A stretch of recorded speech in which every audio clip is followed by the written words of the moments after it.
বাংলাদেশের খামারিদের প্রেক্ষাপটে একটা নীরব ঘাতক। এই যে নীরব ঘাতক যেই ক্ষতিটা করতেছে, বছরে প্রায় হাজার হাজার কোটি টাকার ক্ষতি হচ্ছে, এটার সমাধান কি, এটা নিয়ে কথা বলবো ইনশাল্লাহ। তো বাংলাদেশের প্রায় শতকরা 21% গরু, যেই নীরব ঘাতকটার কথা আমি বললাম, এই নীরব ঘাতক কিন্তু বাংলাদেশের প্রায় শতকরা 21% গরুকে আক্রান্ত করে। অর্থাৎ আমি যে জিনিসটা বলতে চাচ্ছি সেটা অনেকেই বুঝে গেছেন যে আমি আসলে কলিজা কৃমি নিয়েই কথা বলতেছি। মূলত নিচু এলাকা, যেখানে তুলনামূলক নিচু এলাকা বা অপেক্ষাকৃত নিচু এলাকা যেখানে শামুক থাকতে পারে, হ্যাঁ, সেই এলাকার ঘাস খাওয়াইলে কিন্তু হচ্ছে আপনার গরু কলিজা কৃমিতে আক্রান্ত হতে পারে, কারণ শামুক কিন্তু কলিজা কৃমির পশু।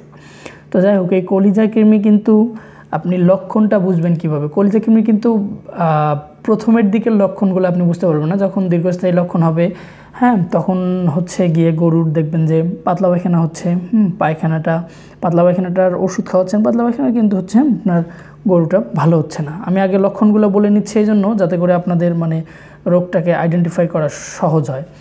তো এক পর্যায়ে গিয়ে পাতলা পায়খানার কোনো অসুখেই হচ্ছে এই পাতলা পায়খানাটা ভালো হয় না। আমরা যদি বলি দীর্ঘস্থায়ী পাতলা পায়খানা হয়, তো এটা আসলে মূলত পাতলা পায়খানার ওষুধ খাওয়ালে ভালো হয় না, কারণ এটা কলিজা কৃমিতে আক্রান্ত এই পশুটা। তো এই পাতলা পায়খানাটা কিন্তু আরেকটা বৈশিষ্ট্য হচ্ছে, এটা জিনিসটা খুব দুর্গন্ধযুক্ত পাতলা পায়খানা হয়, হ্যাঁ। তারপর হচ্ছে অনেক সময় গরু যে খাবার খাচ্ছে, আপনি খাওয়াচ্ছেন গরুকে, আপনি মনে হচ্ছে যে গরু কিন্তু আপনি যেটা আউটপুট পাওয়ার কথা বা গরু যেভাবে মোটা তাজা হওয়ার কথা, এটা হচ্ছে না। কারণ কি জানেন? এই কৃমি প্রাণীর শরীর থেকে রক্ত এবং তার প্রয়োজনের জন্য যেই প্রয়োজনীয় খনিজ দরকার হয়, সেই উপাদানগুলো সে চুষে নেয় বা শুষে নেয়।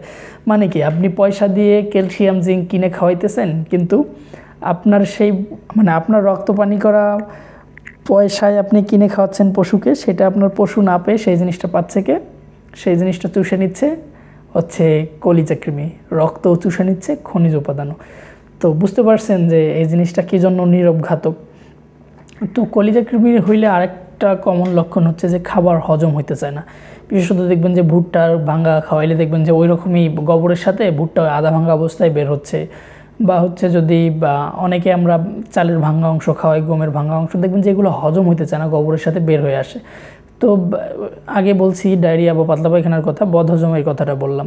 এছাড়া কিন্তু দেখবেন যে প্রাণীর খাওয়ার রুচিটা থাকে না, বা বিমর্ষতা, যে একটা স্বাভাবিক চঞ্চলতা থাকবে, প্রাণ চাঞ্চল্য থাকার কথা যেরকম পশুর, এই জিনিসটাও কিন্তু হারায় যায়। অর্থাৎ পশু কিন্তু বিমর্ষ থাকে, বা পশুকে দেখলে খুব বেশি উইক মনে হয়, হ্যাঁ, মনে হচ্ছে যে খুব বেশি দুর্বল, বা পশুর পেটে ব্যথা থাকে। পেটে ব্যথা থাকলে কী করে? অনেক সময় পা ঝাড়ি দেয়, এই ধরনের সমস্যা থাকে আর কি।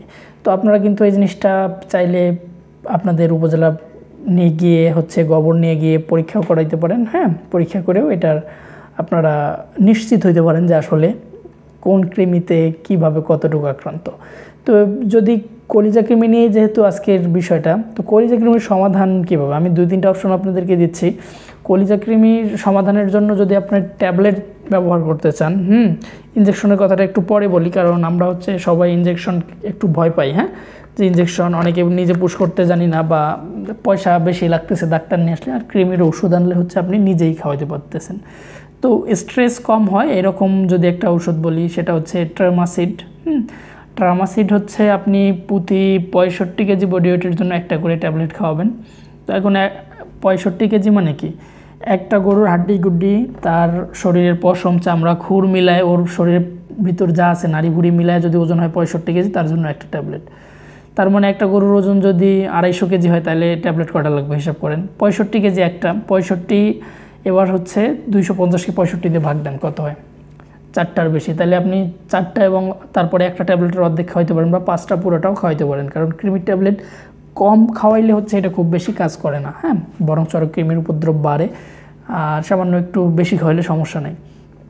তো এটা ভয় পাওয়ার কিছু না, এই জিনিসটা গর্ভ নিরাপদ। অর্থাৎ আপনি গর্ভবতী গাভীকেও খাওয়াইতে পারবেন। গর্ভবতী গাভীকে কৃমিনাশক করানোর ক্ষেত্রে সতর্ক থাকবেন। যদিও কৃমিনাশক সারা বছরই করা যায়, বছরের যে কোনো সময় করা যায়। একজন অভিজ্ঞ ভেটেরিনারিয়ান, আমি আবারও বলছি, একজন অভিজ্ঞ ভেটেরিনারিয়ানের পরামর্শে আপনি যে কোনো সময়ই কৃমিনাশক তিনি পরামর্শ দিলে করতে পারেন।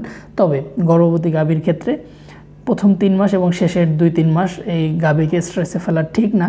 এই সময়টাতে আপনি কৃমিনাশক না করে 4র্থ থেকে 7ম মাস, অর্থাৎ প্রথম 3 মাস আর হচ্ছে শেষের 2 মাস বাদ দেবেন। হ্যাঁ, চতুর্থ থেকে সপ্তম মাস এই সময়টার মধ্যে আপনি এই ট্রেমাসিড খাওয়াইতে পারেন ট্যাবলেট, প্রতি 65 কেজি বডি ওয়েটের জন্য একটা।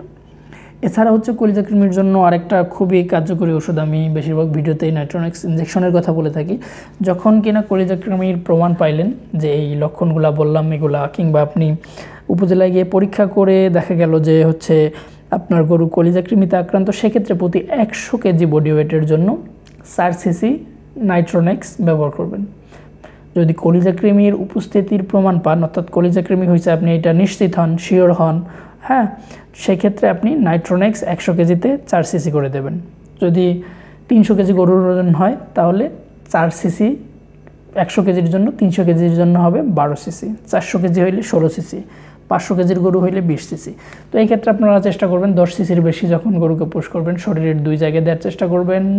একটা জিনিস হইতে পারে, অথবা আপনি চাইলে আজকে দিলেন অর্ধেকটা, বাকি অর্ধেকটা পরের দিন দিতে পারেন, অথবা আজকে দিলেন আপনি যদি মনে করেন যে আমার গরুটা দুর্বল আছে, ধকলটা নিতে পারবে না, আজকে দিলেন, দিয়ে মাঝে 2 দিন গ্যাপ দেন, তৃতীয় দিনের দিন আবার গিয়ে হচ্ছে নাইট্রোনেক্স পুশ করেন।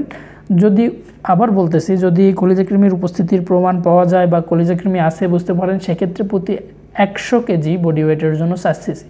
আর যদি সাধারণ সময় আপনি কৃমিনাশক করতেছেন যে আমি কলিজাকৃমি হয়তো বা আছে, হয়তো বা আশঙ্কা করতেছেন, সেক্ষেত্রে প্রতি 100 কেজির জন্য 3 সিসি। ক্লিয়ার? এটা একটা জিনিস গেল। তৃতীয় আরেকটা অপশন হতে পারে, এটাও ভয় পাওয়ার কিছু নেই, এটাও গর্ভ নিরাপদ, অর্থাৎ গর্ভবতী গাভীকে আপনারা এটা দিতে পারেন আগের নিয়মে।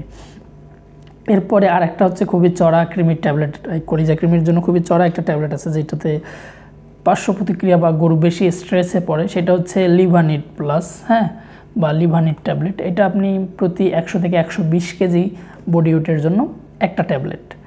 তবে এখানে বলে নিচ্ছি লিভানিট কিন্তু গর্ভ নিরাপদ নয়, খুবই খেয়াল করবেন, লিভানিট কিন্তু গর্ভ নিরাপদ নয়, এটা গর্ভবতী গাভীকে দেবেন না। সেক্ষেত্রে যে ওষুধগুলো গর্ভ নিরাপদ নয় সেগুলো গর্ভবতী গাভীকে দেওয়া হইলে কিন্তু গর্ভপাত হওয়ার আশঙ্কা থাকে, এই বিষয়টা খেয়াল রাখবেন।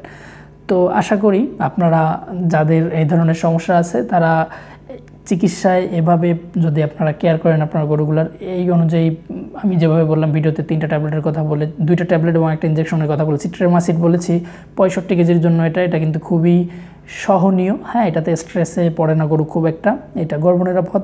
নাইট্রোনেক্স বলেছি প্রমাণ পেলে কলিজাকৃমির প্রতি 100 কেজি বডি ওয়েটের জন্য 4 সিসি, প্রমাণ না পেলে সাধারণ অবস্থায় 100 কেজি বডি ওয়েটের জন্য 3 সিসি। এবং লিভানিট প্লাসের ক্ষেত্রে বা লিভানিট ট্যাবলেটের ক্ষেত্রে আমি বলছি যে প্রতি 100 থেকে 120 কেজি ট্যাবলেট, 120 কেজি বডি ওয়েটের জন্য একটা ট্যাবলেট দিতে হবে। এটার কিন্তু পার্শ্ব প্রতিক্রিয়া বেশি, আর এই জিনিসটা কিন্তু গর্ভ নিরাপদ নয়। আশা করি বিষয়টা আপনাদেরকে বুঝাইতে পারছি। যদি আমার ভিডিওটা ভালো লেগে থাকে সেক্ষেত্রে আমার চ্যানেলটা সাবস্ক্রাইব করে দিয়ে বেল বাটন টিপে দিতে পারেন। যারা ফেসবুক থেকে দেখছেন তারা পেজটি ফলো করে দিতে পারেন। আজকের মতো বিদায় নিচ্ছে, আল্লাহ হাফেজ।